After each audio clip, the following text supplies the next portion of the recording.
உன் உடம்புல சின்ன கீறல் விழுந்தா கூட என்னால் தாங்கிக்க முடியாது. நம்ம ஹாஸ்பிட்டல் போனோன்னா கண்டிப்பாக அவங்க உன் வயிற்றுல கத்தி வைப்பாங்க. அதுக்கு நம்ம டெலிவரியை வீட்டில் வச்சு பார்த்துக்கலாமா? அறிவு இருக்கா உங்களுக்கு? பிரசவங்கிற வார்த்தையை கேட்டாலே பயமா இருக்கு, இதுல வீட்ல வச்சு வேறயா? ஷாலினி, பிரசவங்கிறது ஒரு ப்ராசஸ். அது ஈஸியாக நடந்துடும். மண்ணாங்கட்டி ப்ராசஸ்னா ஆம்பளை நீங்க ஈஸியா சொல்லிட்டு போயிடுவீங்க. இது உங்க பிடிவாதம் காட்டுற டைம் கிடையாது.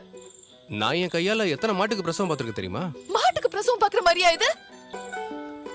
ஷாலினி, அதுக்கான எல்லா அரேஞ்ச்மெண்ட்டும் பண்ணதுக்கு பிறகு தான் நம்ம பிரசவத்தையே ஆரம்பிப்போம். உனக்கு என் மேலே நம்பிக்கை இல்லையா? இதுக்கு நான் ஒத்துக்கிட்டாலும் எங்க வீட்ல இருக்கவங்க ஒத்துப்பாங்கன்னு நினைக்கிறீங்களா? ஏற்கனவே ஊர்க்காரங்க எல்லாம் ஒரு மாதிரியா பேசுறாங்க. எனக்கு நீ மட்டும் ஓகே சொன்னா போதும், வேற யாரும் சொல்ல வேண்டிய அவசியம் இல்லை. இந்த நிமிஷம் வரைக்கும் நீங்க சொல்ற எதையாவது நான் எதிர்த்து பேசியிருக்கேன்னு சொல்லுங்க. ஆனா என் குழந்தையோட உயிரை வச்சு விளையாட நான் சம்மதிக்கவே மாட்டேன்.